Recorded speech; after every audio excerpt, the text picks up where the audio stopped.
Assalamualaikum warahmatullahi wabarakatuh.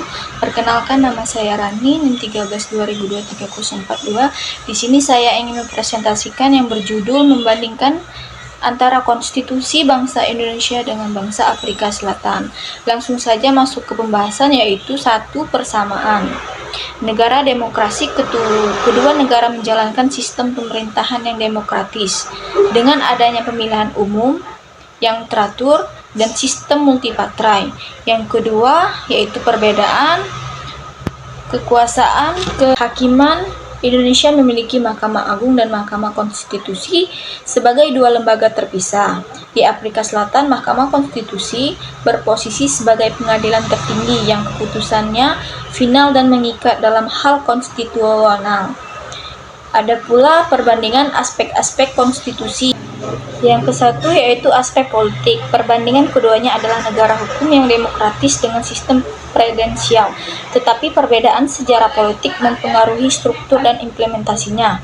Yang kedua, politik kesehatan, yaitu perbandingan konstitusi Afrika Selatan memiliki jaminan hak yang lebih kuat.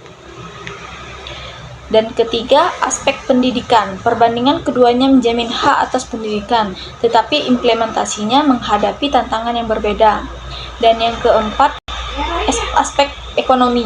Perbandingan Indonesia menempatkan peran negara yang kuat, sementara Afrika Selatan lebih berfokus pada penghapusan diskriminasi ekonomi dan pemberdayaan pasca apartheid. Yang kelima, aspek hukum. Perbandingan MK Afrika Selatan memiliki kewenangan yang lebih luas dan progresif, serta secara eksplisit mengakui adat dalam sistem hukumnya. Yang keenam, aspek sosial dan budaya.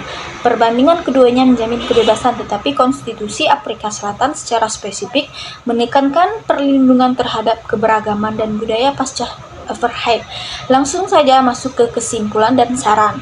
Kesimpulan, konstitusi Indonesia dan Afrika Selatan merupakan landasan negara hukum demokrasi yang menjamin hak-hak dasar warga negara. Meskipun demikian, perbedaan sejarah dan konteks politik menghasilkan pendekatan yang berbeda. Konstitusi Afrika Selatan memiliki jaminan hak hasil ekonomi yang lebih eksplisit dan dapat diperkarakan secara hukum, serta MK yang progresif dengan kewenangan luas. Sementara Indonesia memiliki kerangka yang kuat, tetapi implementasinya masih menghadapi tantangan. Saran, perkuat implementasi putusan MK perlindungan hak konstitusional, belajar dari pengalaman Afrika Selatan. Baik, itu saja yang dapat saya presentasikan. Terima kasih. Wassalamualaikum warahmatullahi wabarakatuh.